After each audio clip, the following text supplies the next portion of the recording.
This is NDTV and you are watching NDTV Prime.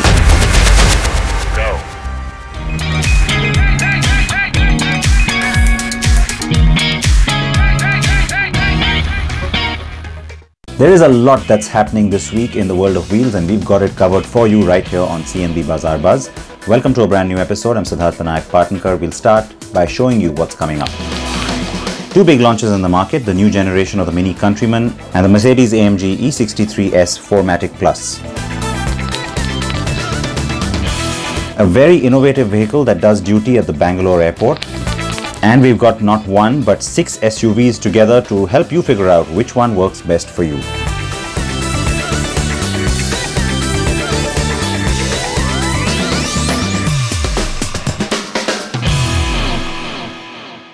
So we'll kick things off with those new launches. Now there is again increased activity on the car side of things, especially because a lot of OEMs are now once again gearing up to address what's happening in the market. There is a demand for new products as always, and they're certainly not disappointing us. Now, a couple of cars that we've been talking about since about January this year, well, they're finally making their appearance here in India. The new Mini Countryman and the latest from AMG. The all-new Mini Countryman has been launched in India and prices start from 34,90,000 rupees. Based on a completely new platform, the new Mini Countryman gets a host of design changes along with new gadgets. Available in 2 petrol trims, Cooper S and JCW, and 1 diesel trim, Cooper SD, the car underpins the BMW X1 and will be locally assembled at BMW's Chennai plant. The petrol is powered by a 2-litre 4-cylinder motor good enough for 189 brake horsepower and 280 Nm of peak torque. The diesel is also a 2-litre 4-cylinder unit making 188 brake horsepower and 400 Nm of torque. Mini brands all over is about excitement, so we're going to add more excitement to our customers' life. More importantly, in terms of business, we see multiplying the volumes of Mini in India for sure. The new generation Mini Countryman is based on a completely new design language and has been re-engineered ground up. Deliveries for the car will start from June this year. Mercedes-AMG has launched the E36S 4MATIC Plus sedan and prices start from 1,50,00,000 rupees. The E63S is the most powerful version of the E-Class and gets a new single-slat grille, a new front bumper housing, slightly larger air intakes and a sporty exhaust setup at the rear. The wheel arches are a little more than half an inch wider than on the standard car, and you also get matte black AMG 20-inch alloy wheels. The E63S gets a 4-litre V8 which churns out 603 brake horsepower and 850 Nm of peak torque. 0 to 100 km per hour is done in just 3.4 seconds, and yes, drift mode is part of standard equipment. The car will come to India as a completely built unit. New metal, always exciting, and there's going to be even more coming next week, so look out for that. Now let's talk about those 6 SUVs. That's right, 6 of them that we are bunching together, not because they are necessarily rivals, but because those are the kind of cars that you would consider if you were looking to buy yourself a premium SUV. So 25 to 35 lakh rupee price bracket, here's everything that you have as options in that space.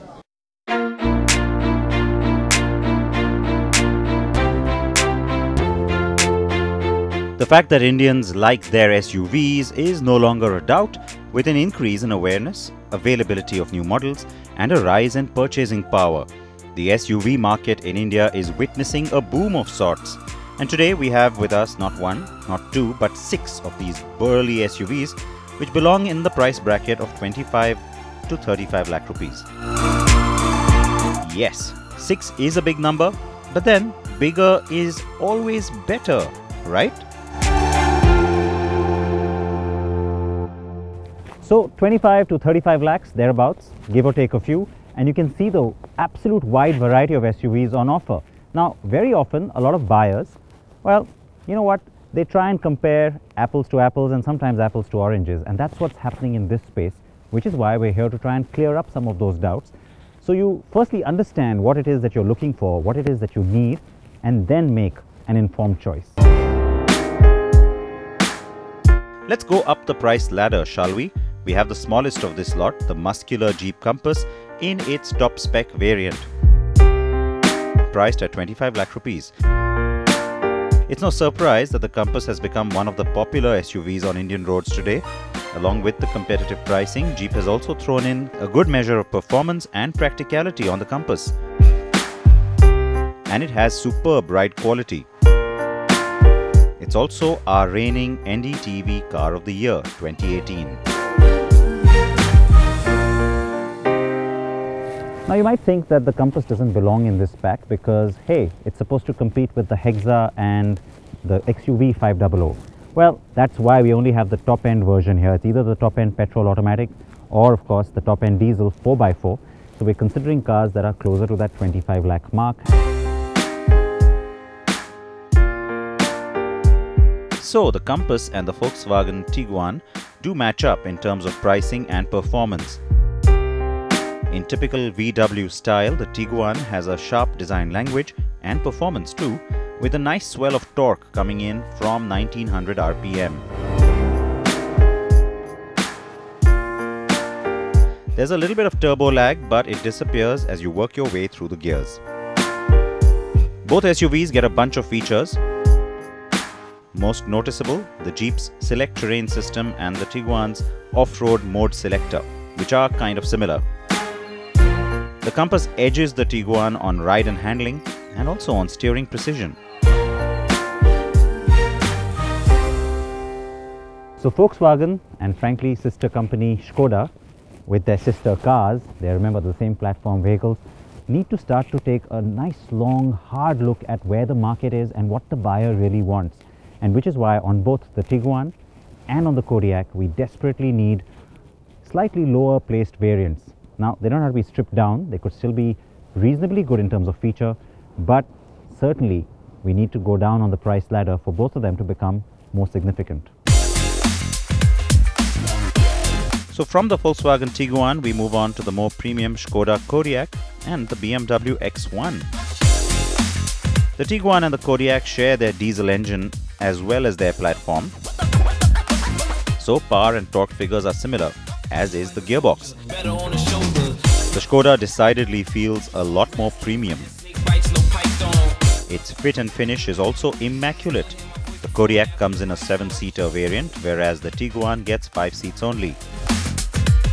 Like all other Skodas, the Kodiaq too is well built, safe and engaging to drive. And it keeps its occupants wrapped up in utmost comfort and safety. Loaded with features, the Kodiaq at just over 34 lakh rupees ex-showroom and nearly 40 lakh on road is still within touching distance of the BMW X1. Well, as you come to the X1 though, you start veering into the more expensive set, which is why those two cars are more comparable. But the X1 and the Kodiaq, in terms of price, start to get more comparable. But then, are we simply talking about price? No. Now the BMW X1 is smaller and traditionally it's been the entry premium SUV. But prices have inched upwards over the years. Now in its second generation, the top spec model gets well over 40 lakh rupees, making this the most expensive SUV in today's comparison. BMW has given the X1 a long list of features and a capable 2-litre diesel engine that makes 190 horses along with 400 Newton meters of peak torque. The power to the wheels is fed via an 8-speed automatic gearbox. BMW cars are a pleasure to drive and the X1 is no different.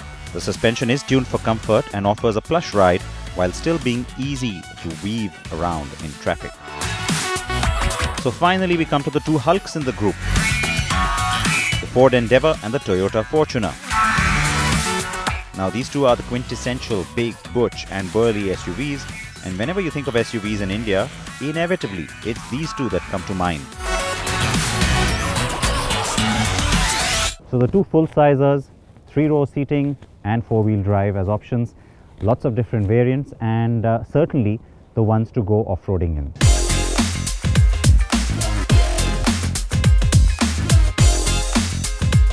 The Skoda Kodiaq, the Volkswagen Tiguan and the BMW X1 are more of soft roaders rather than off-roaders. The Compass, with its compact size but the optional 4-wheel drive, is an off-roader too. But if it is heavy-duty off-roading that you're looking at, well, it's got to be the Endeavour or the Fortuner.